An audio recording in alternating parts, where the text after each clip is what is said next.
이번에는 제가 이거 신탁공매로 낙찰받은 것이거든요.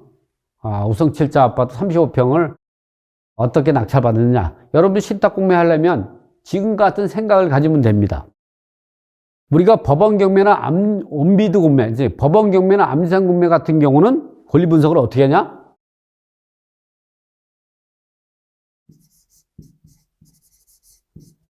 법원 경매나 암산 공매죠.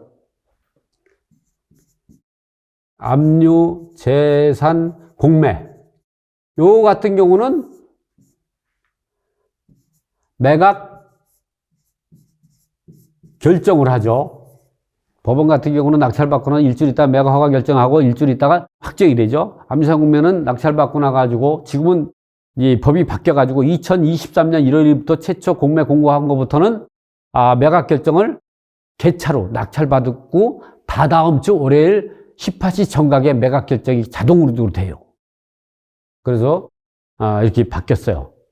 국세법에는 7일 이내에 매각 허가 결정을 하도록 돼 있지만 토요일 일요일 날 감안해 가지고 무조건 낙찰자를 암산 공매 같은 경우는 목요일 날 11시에 결정을 하게 되면 그 주 말고 다다음 주 월요일 18시 저녁 6시에 매각 결정을 하게 되죠. 어쨌든 이렇게 매각 결정을 하고 이러한 경우 매각 결정 같은 경우는 소멸주의를 택하죠.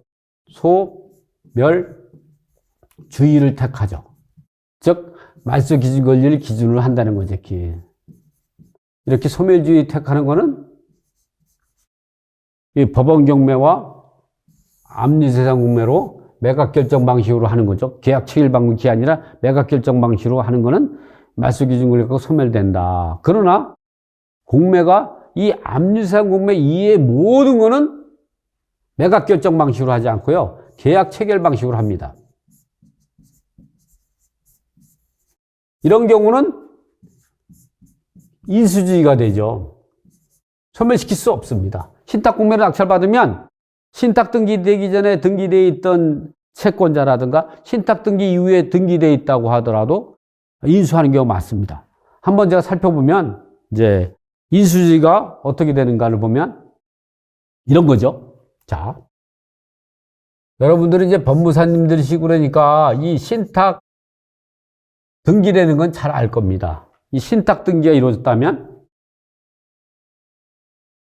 신탁 등기가 이루어졌다면 신탁 등기 이전에 요 사이에 등기된 거와 이 이후에 등기되어 있다면 여기에 이제 근저당이 있을 수가 있고요.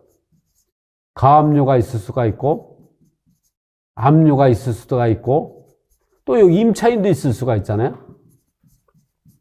뭐 근저당 가압류 한 번 있으면 이게 말소 기준 거니까 임차인 대항력 없다 이런 거 없어요. 이렇게 근저당 가압류 압류 임차인 있다. 모두 다 인수해 이거는 다 인수해야 돼요. 뭐 근저당 가압류 압류 이후에 입주해서 임차인이니까 대항력 없다 그거 아니에요. 다 인수해야 되는 거예요. 또 이게 담보신탁으로 됐다면 위탁자와 위탁자 이게 채무자죠. 위탁자와 수탁자가 이거 수탁자라고 하죠. 대출행은 우선수익자라고 하죠. 이런 관계가 있어요. 이렇게 우선수익자, 수탁자, 위탁자의 관계에 있을 때 신탁 등기가 되어 있다 하면 이후에 입주한 임차인 그리고 이 이후에 가압류, 압류, 근저당 이런 경우는 신탁 등기 할 수가 없어요. 신탁 등기 할 수 있는 거는 신탁회사를 상대로 할 수밖에 없죠. 그러니까 이런 가압류는 할 수가 없고 이 압류는 가능해요. 왜냐하면 그 신탁 등기 이후에 발생한 종부세, 재산세 이런 거는 뭐 압류가 가능하죠. 근저당 같은 경우는 당연히 뭐 신탁 회사가 그 근저당 설정형 그 인감을 떼어주지 않으면 설정할 수가 없으니까 이건 당연히 인수해야 되는 거거든요. 요 임차인은 인수할 수도 있고 안 할 수도 있겠죠. 임차인을 인수하려면 보통 신탁 등기 이후에 입주하게 되면 인수하지 않아도 돼요. 이런 경우는 인수하지 않았는 게 어떻게. 그러나 이후에 입주했다도 이 임차인이 수탁자, 우선수익자의 동의를 얻어가지고 임차인을 위탁자하고 계약했다면 대항력이 있어서 이 사람은 소멸되지 않고 낙찰자가 인수한다는 거죠.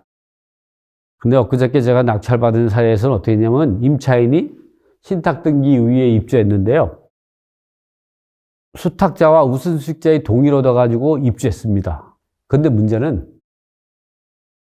수탁자와 우선수익자가 동의를 어떻게 해줬냐면 임대차 계약의 위탁자를 임대차 계약하는 것에 동의하지만 임차 보증금 반환 채권은 위탁자에게만 청구할 수 있고 수탁자와 우선수익자에게는 청구할 수 없다. 이런 조건으로 동의를 해줬어요. 그래서 최근에 또 대법원 판례가 나왔죠. 그런 동의를 한 경우 똑같은 사례가 있었는데요. 그러면 신탁공매로 낙찰받은 사람한테 대항력을 주장할 수 없다. 왜냐하면 수탁자와 우선수익자에게 임차보증 반환권을 갖고 대항력을 주장할 수 없기 때문에 그러한 경우는 신탁공매로 낙찰받은 사람이 역시 주장할 수 없다. 여러분이 이렇게 임차인이 신탁등기 이후에 대항력을 갖추려면 이와 같이 수탁자와 우선수익자의 동의를 얻어가지고 임대차 계약을 작성하면 되는데 임대차의 계약의 동의가 반쪽 동의면 안 된다. 임차보증 반환 청구에는 청구하지 못하고 임대차 계약에만 동의한다. 이럴 때에는 신탁공매로 낙찰받은 사람한테 대항력을 주장할 수 없다는 게 최근에 작년도에 대법원 판례가 똑같은 게 2개가 나왔습니다. 그러니까 여러분도 이런 게 조심해야죠. 어쨌든 신탁공매는 이렇습니다. 그래서 이것도 신탁공매로 낙찰받았는데요. 이 신탁등기 되기 전에 근저당이 있었어요. 농협근저당이 있었는데 이 농협근저당이 한 4억 5천만 원 정도가 있는 걸 알고 낙찰받았어요. 그래가지고 3억 8천만 원 정도 때 낙찰받았는데요. 보시면 이제 그런 내용들을 한번 보시면 이렇게 이거는 서울시 광진구에 있는데 이 11억 4천만 원 정도의 감정가에 있었어요. 그러니까 그때 아파트 시세를 보니까 10억 5천 정도 됐어요. 지금 뭐 가격이 많이 올랐지만 이 정도가 됐었죠. 그래서 이게 얼마까지 떨어지냐면 이게 1순위로 있던 게 농협근저당권이 채권 최고액이 5억 2,800만 원. 근데 제가 이제 농협에 확인해보고 농협의 채권을 NPL을 산 유동환 회사에 전화해봤더니 4억 5천만 원 정도 된다고 하더라고요. 친절하게 잘 가르쳐주더라고요. 그래서 이제 이 아파트인데 한강이 보입니다. 그래서 한강이 보이고 그래가지고 가격이 좋은데 이렇게 이제 보면 건대 2호선 건대역하고 7호선 건대역 더블 역세권이고 이와 같이 뒤에는 건대 호수가 있고 이게 한 2km가 넘더라고요. 제가 발로 걸어보니까 한 20분 정도 걸리더라고요. 또 건대 종합병원도 있고 여기에 보면 롯데백화점도 있고 마트도 있고 뭐 이런 게죠. 롯데 더샵 스타시티도 있고 어쨌든 이게 감정가는 9억 6,500인데 실제 1회 때는 11억 6천만 원에 매각이 진행이 됐었어요.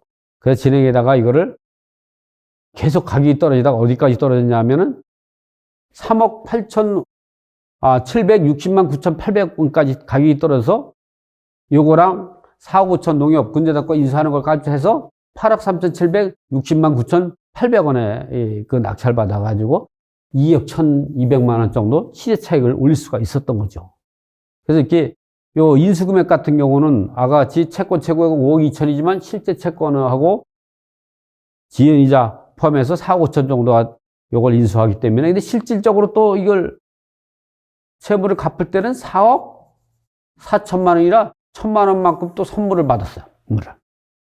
여러분들도 이런 물건이 나오면 이렇게 투자하면 좋겠다 해서 제가 이제 신탁 물건 같은 경우, 신탁 공매 같은 경우는 이거는 이제 누가 시정했냐면 국제자산시탁이죠.